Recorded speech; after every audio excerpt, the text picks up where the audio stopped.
Hi everyone. I'm going to be talking about my project, A Material Reckoning, the Quipus of Cecilia Vicuña. Writing an account of witnessing a performance of Cecilia Vicuña's Living Quipu in 2001, Maria Damon describes how we, the audience, were webbed into, interpolated, in another sonic, theoretical, as well as visual textilic idiom, her universe of signification. During this kind of performance, a work she has staged multiple times, Vicuña weaves and wraps the audience members with long threads of raw red wool, welcoming them into the history and materiality of the weaving process. This raw wool weft is wrapped around the warp of the audience's bodies, each constructing a unique acoustic text, unraveled by silence only to be rewoven with each manifestation in sound or space. For Vicuña, the important part of the ritual act here is the raising of consciousness, the double movement of the weaver to join and to cut. This apparently oxymoronic joining and cutting, steeped in the cultural significance of Chilean textile tradition, as well as Vicuña's universal signification, form the central occupation of this presentation.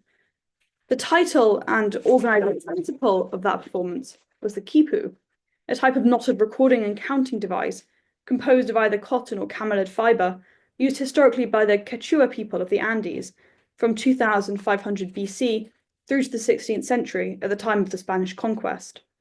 The quipu was in ways analogous to hieroglyphics, runes, or abaci, but singularly different in its tactility and sensory dimension. After the Spanish conquest of the Inca Empire in the 16th century, quipus were replaced by European writing and counting systems, in often violent processes of destruction. As an outcome of this colonial destruction, today only around 1,400 pre-Columbian quipus are known. Inherent in this object, and this analysis, is the etymological nexus of text, textile, texere, which signals weaving and writing as inextricably linked, and the constant thread of a colonial disruption of these connections. Vicuña consistently reinterprets and reimagines the quipu in ways that spark mediations on dialogues of violence, colonization, beauty, the environment, and language. Louise Neri describes her work as exploring the symbolic function of weaving and language, spinning sound and time through the voice into invisible webs, and referring to the perpetual motion of doing and undoing, pointing to an open-endedness which allows for improvisations and new connections. This open-endedness is compounded by the lack of documentation of her early works, a choice to let them exist for only a few historically excluded peoples. As a result of this, I linger mainly on later works, created mostly in the last quarter of the 20th century, informed by these earlier ephemeral objects. Works that form the century primary works of my analysis are El Hilo Azul, London Quipu, Quipu in the Gutter, Quipu Semio, Living Quipu, and Instan, although in this presentation, I analyze only some of these and condense some of my analysis. Throughout this presentation, I seek to understand the various layers of Vicuña's engagement with the quipu and what this engagement means for a reading of her work. From the outset, her relationship with weaving and craft complicates traditional borders between the fine and applied arts and situates her within this Chilean textile tradition. Also, following the tradition of scholars such as Silvia Rivera Cuscuani and Walter Mignolo, I also seek to situate her work within a decolonial and eco-critical framework, reversing traditional chronological readings, reading the quipu apropos Vicuña, as well as Vicuña apropos the quipu. Vicuña's interpretation of the quipu as more than a recording device allows us to rediscover this sensory dimension of the quipu in ways that moves beyond an archaeological understanding. Implicit in Vicuña's metaphorical and physical use of the language model of the quipu is a dynamic theory of text and object, in which meaning is found not in an object itself, but rather in an encounter between the artist and the viewer through the physical conduit of the art object. I argue that Vicuña's reinterpretation of the Andean quipu functions as a decolonial, ecological, and poetic mode of resistance, entangling the linguistic, material, and spiritual dimensions of weaving to undo colonial epistemologies, reclaim silence histories, and envision new ways of sensing, remembering, and being. Through her use of raw and fragile materials, performative ritual, and multilingual poetry, Vicuña transforms the quipu from a historical device of record into a dynamic living interface for communal memory, affect, and environmental consciousness. Before engaging with her work more directly, I want to spend some time considering the political context of Vicuña and the quipu, both central to an understanding of her artistic practice in the wider narrative of Chilean history. In 1948, she was born to a family of artists and writers in Santiago de Chile, and in 1964, she began creating large abstract paintings in the garden studio her father had built for her.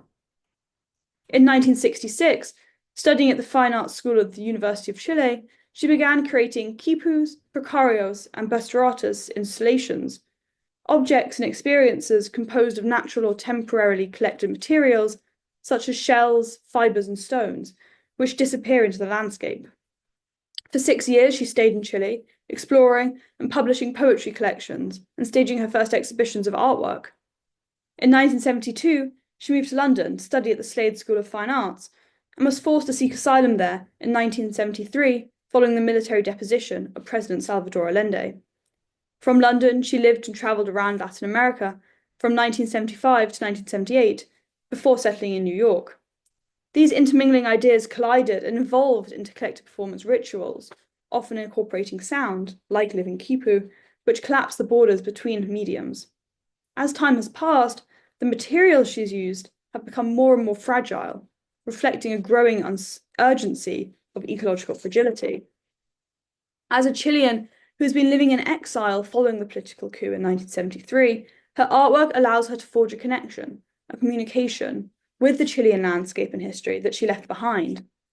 For Vicuña, a knot is a gathering of energy, and if you extend that to the history of 5,000 years of quipu making, everybody who has ever been connected to the quipu is connected to a field of knowledge, a field of love and understanding. Inextricable from an understanding of her use of the quipu, then, is an understanding of the history of quipu weaving and Chilean textiles and crafts more broadly. Weaving a quipu was a complicated process undertaken by the quipu mayak. They were responsible for the weaving and spinning of the yarn, which could be either of two directional options, Z-spun or S-spun, knotting the string, organizing the knots, and then tying the knots onto the strings. It is theorized that the choice of knots was based on the concept of an ever-present pair or a binary code. Whilst I want to prioritize this rich and long history of the quipu pre-colonization, the legacy of its destruction in a colonial context is inextricable from its meaning today. Initially, Spanish colonists worked alongside the quipumyacos, as they provided crucial data for the colonial administration. However, as colonial control solidified and indigenous peoples were using the quipus as proof of communal ownership towards the land and natural resources, Spanish colonists began to view them as threats to their colonial projects. This culminated in the 1583 Third Council of Lima, which mandated the destruction of quipus associated with non-Christian ritual. So, the history of the quipu is also tied to the history of colonization, which makes the quipu a rich form through which to engage with a decolonial art practice. We see mediations of this decoloniality in this earlier work, London Quipu, which was created in 1974, only a year after this Chilean coup d'etat that replaced the democratic socialist Allende with the fascist military dictatorship of Pinochet. This quipu, part of Vicuña's Journal of Objects for the Chilean Resistance, is formed from a small piece of wood, from which woven strings and animal furs have been gently tied to and fall from. London quipu is a precarios, part of a Journal of Debris, Little Prayers, and indeed, it is precarious in many senses. It is materially fragile and liable to fall apart. Its name is derived from the Latin preces, for prayer, and a precious object of historical and personal significance. The intent of this Journal of Objects was threefold. Politically, they stand for socialism. Magically, they help the liberation struggle. And aesthetically, they are as beautiful as they can be to comfort the soul and give strength. This threefold intent is reminiscent of the Apalistas movement, also in resistance to the Chilean dictatorship, which created a form of protest and communality through the medium of story and tapestry. Connected to craft and textile histories, Christopher Shea notes that this traditionally feminine needlework was transformed into a method of subverting censorship to disseminate visual testimony of resistance. I read Vicuña's reappropriation of the quipu in much the same way. Discussing one of her earliest works, El Hilo Azul, Vicuña writes that, tired of my room's normality, I have crisscrossed it with a blue thread, taut and geometrical as a sky, to communicate with other worlds. From this early moment, then, we can see her use of the thread as both a physical and metaphorical connector and communicator. These other worlds that she indicates at, what are they? Where are they? Are they the far-off lands of her ancestral past, snuffed out by colonial Spanish impulse, or are they the other worlds of her contemporary landscape, an early indication or foreshadowing of her future exile?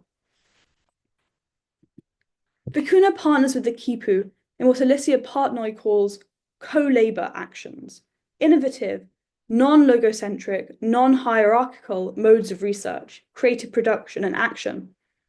I want to end by looking at a work that seems to exemplify both this type of collaborative action and stands as the hypothesis of an opening up of body and mind. Quipu Semio, one of the latest works in this paper, is a kind of deconstructed quipu, unknotted, yet interwoven with seeds and flowers. Derived from the ancient Greek semiosis, the title of the work denotes the production of signs and meanings. Most obviously relating to the theoretical discipline of semiotics in a linguistic context, we can extrapolate from this an interest in the associations and signals connected to the quipu. As with everything Vicuña, this series of signs and meanings is poetically unending. We see in this seeded, unraveled quipu a history of violence and colonialism, a destruction of the land, a removal of a future, yet also a history of unwavering resistance, of connection to the land, and a perpetuating of tradition. But this tradition is also continually made anew. The quipu is not a static object, but rather unknotted and rewoven, used by Vicuña as a symbol, sign, and practice. It becomes not only a way of remembering, but also a way of becoming. Thank you.